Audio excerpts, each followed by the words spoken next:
CV एक कागज का टुकड़ा नहीं होता, आपकी ड्रीम जॉब का एक गोल्डन टिकट होता है। अगर आप अपने सीवी को सही तरीके से ट्रीट नहीं करते तो आप अपनी जॉब के अंदर एंट्री नहीं ले सकते। याद रखिएगा, आपका सीवी आपसे पहले पहुंचता है। ये या तो आपका इंप्रेशन बनाता है या आपका इंप्रेशन बिगाड़ता है। इसलिए आपका सीवी जो है वो आपकी बोरिंग टास्क की लिस्ट नहीं होना चाहिए, बल्कि आपकी अचीवमेंट्स और स्किल की एक शानदार कहानी होनी चाहिए। मेरा नाम इमरान है और मैं 20 साल से एजुकेशन से वाबस्ता हूँ। पिछले 15 साल से मैनेजमेंट की पोस्ट पे हूँ। मैंने अपने इस करियर के अंदर हजारों सीवी को देखा है। मुझे पता है कि एम्प्लॉयर जो है वो सीवी के अंदर क्या देखता है।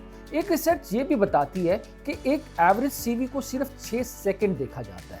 अगर 6 सेकंड के अंदर आप अपील नहीं कर सकते तो आपका सीवी रिजेक्ट हो जाता है। आजकल खासतौर पर मल्टीनेशनल कंपनीज एटीएस सॉफ्टवेयर का इस्तेमाल करती हैं। अगर आपके सीवी के अंदर उस जॉब से रिलेटेड की वर्ड्स नहीं, रेलिवेंट एक्सपीरियंस नहीं, आपका सीवी जो है ये सॉफ्टवेयर जो है वो विद इन सेकंड जो है वो रिजेक्ट कर लेता है। इसलिए आज की वीडियो के अंदर मैं आपसे डिस्कस करने जा रहा हूँ वो 7 पावरफुल टिप्स जिनको यूज करके आप अपने सीवी को एक विनिंग डॉक्यूमेंट बना सकते हैं, पर अपना एक शानदार इंप्रेशन क्रिएट कर सकते हैं और आप अपनी जॉब के अंदर एंट्री को सिक्योर कर सकते हैं। वीडियो के अंदर मैं आपको कोई ट्रेडिशनल टिप्स नहीं देने जा रहा, बल्कि आपको वो यूनिक पावरफुल सजेशन देने जा रहा हूँ जो आपके सीवी को जो है एक विनिंग डॉक्यूमेंट बना सकती है। सबसे पहली टिप ये है कि tailor your CV according to your job. बहुत सारे लोग ये गलती करते हैं कि वो एक ही सीवी को हर जॉब के लिए इस्तेमाल करते हैं। ये नहीं देखते कि उस जॉब की नौयत क्या है, और कुछ केसेस के अंदर तो इवन अपने दोस्तों को कह देते हैं,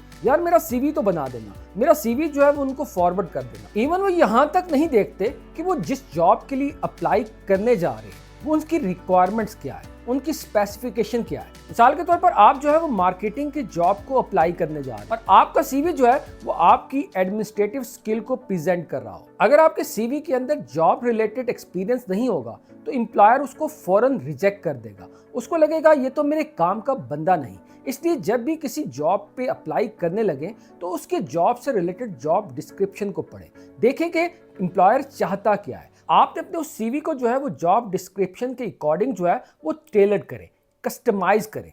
मिसाल के तौर पर अगर एक इश्तिहार ये कह रहा है looking for result oriented sales executive, तो आप सिंपल ये लिख देते हैं कि वर्क इन सेल डिपार्टमेंट। तो ये काफ़ी नहीं है, बल्कि आपको अपने सीवी के अंदर मेंशन करना है कि increase 30% sales through your strategic negotiation skills in your previous job. छोटी सी टेक्निक को यूज करके आप अपने हायर होने के चांसेस को बढ़ा सकते हैं। दूसरी टिप यह है कि आपको पावरफुल पर्सनल स्टेटमेंट बतानी है, आपको अपनी समरी बतानी है। आपको बताना है कि आप कौन हैं, आपकी वैल्यूज क्या है, आपका एक्सपीरियंस क्या है, आप इस कंपनी के अंदर क्या वैल्यू ऐड कर सकते हैं। बहुत सारे लोग ये गलती करते हैं कि वो सिंपल ये लिख देते हैं आई एम हार्ड वर्किंग गाय। ये लिखना काफी नहीं होता। आपको ये लिखना है कि you are a dynamic sales professional with 5 years experience of sales and in your previous job you have achieved your 90% sales target। इस तरह पावरफुल पर्सनल स्टेटमेंट लिखकर आप अपने सीवी को मजबूत कर सकते हैं। थर्ड टिप ये है कि अपनी कोर स्किल का जो है वो स्नैपशॉट दें। अपनी पर्सनल स्टेटमेंट लिखने के बाद आपको बुलेट पॉइंट के अंदर मेंशन करना है कि आप क्या वैल्यू ऐड कर सकते हैं, आपकी क्या एक्सपर्टीज है, आप किस स्किल के अंदर माहिर हैं। आप कोडिंग के अंदर माहिर हैं, आप सेल्स के अंदर माहिर हैं, आप नेगोशिएशन के अंदर माहिर हैं, आप कितनी लैंग्वेजेस बोल सकते हैं, आपकी सर्टिफिकेशन क्या है। जब ये सारी चीज़ें आप मेंशन करते हैं, खासतौर पर ये सारी चीज़ें जो हैं वो आपको बुलेट पॉइंट के अंदर मेंशन करना है। मिसाल के तौर पर आप बुलेट पॉइंट के अंदर लिख सकते हैं client relationship management, data analysis and reporting, digital marketing tools. ये सारी चीज़ें लिखकर जो है वो आप अपनी कोर एक्सपर्टीज जो है वो एक स्नैप के अंदर जो है वो अपने एम्प्लॉयर को दिखाने जा रही है। जब आप ये बुलेट पॉइंट के अंदर लिखेंगे तो आपकी ये जो कोर एक्सपर्टीज जो है वो एक ग्लांस के अंदर जो है वो एम्प्लॉयर पढ़ सकता है। फोर्थ टिप ये है कि आपको अपने सीवी का स्ट्रक्चर जो है वो प्रोफेशनल रखना है। आपको कोई मैसी या फ्लावरी लैंग्वेज इस्तेमाल नहीं करनी, सिंपल फॉन्ट इस्तेमाल करें। कोशिश करें कि बुलेट्स के अंदर जो है वो अपनी एक्सपर्टीज बनाएं। तो आप बुलेट पॉइंट यूज करेंगे तो एम्प्लॉयर जब सीवी को स्किम कर रहा होगा तो आपकी एक्सपर्टीज जो है उसको फौरन नजर आएंगी, जिससे आपकी सीवी जो है वो स्क्रूटनाइज होने के चांसेस जो है वो बढ़ जाते। पांचवी टिप यह है कि अपनी अचीवमेंट को हाईलाइट करें। सिर्फ ड्यूटी लिखना काफी नहीं होता।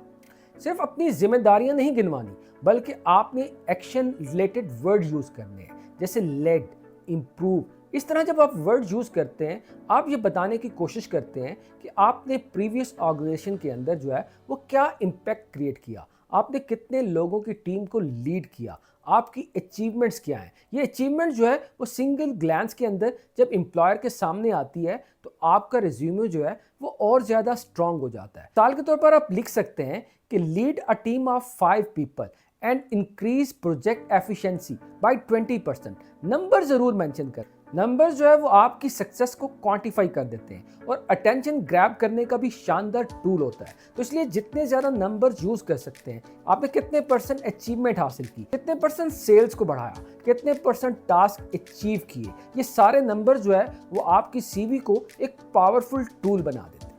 टिप नंबर 6 है कि आपको रेलिवेंट एजुकेशन और एक्सपीरियंस लिखना है। बहुत सारे लोग ये गलती करते हैं कि वो अपनी लिस्ट ऑफ क्वालिफिकेशन मेंशन कर देते हैं, शॉर्ट कोर्सेज भी मेंशन कर देंगे जिसका जॉब से कोई ताल्लुक नहीं।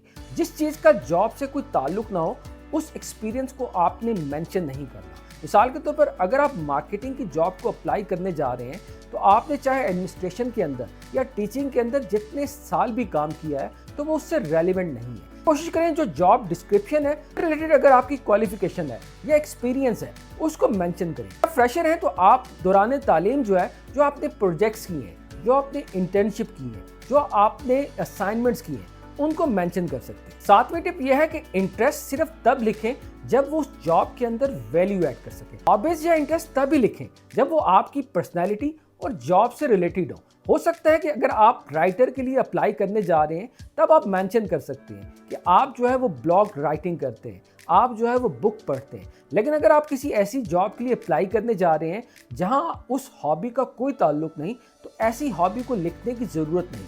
इसलिए हमेशा जो है ऐसे इंटरेस्ट और ऐसी ही हॉबीज मेंशन करें जो उस जॉब से रिलेटेड हो। इंटरेस्ट और स्किल लिखने से आपका सीवी जो है वो स्ट्रांग हो जाता है, कंपेटिटिव हो जाता है और एम्प्लॉयर को जो है वो चुनने में आसानी हो जाती है। बोनस के तौर के ऊपर मैं डिस्क्रिप्शन के अंदर चंद एग्जाम्पलरी सीवी भी मेंशन करूंगा। ये सिर्फ और सिर्फ जो है वो गाइडेंस के लिए, ये सिर्फ और सिर्फ जो है वो देखने के लिए है कि एक शानदार सीवी कैसे होता है। आप उस सीवी को देखकर अपनी जॉब से रिलेटेड जो है वो अपना सीवी डिजाइन कर सकते हैं। उम्मीद करता हूं कि ये वीडियो आपको पसंद आई होगी। कमेंट में जरूर बताइएगा कि आप अपने सीवी को किस पॉइंट की मदद से पावरफुल बनाने जा रहे हैं, और अगर आप जॉब हासिल करने में कामयाब हो जाएं तो फिर कमेंट में आके जरूर बताइएगा किस पॉइंट ने आपके सीवी को पावरफुल बनाया और आपके हायर करने के चांसेस को बढ़ा दिया।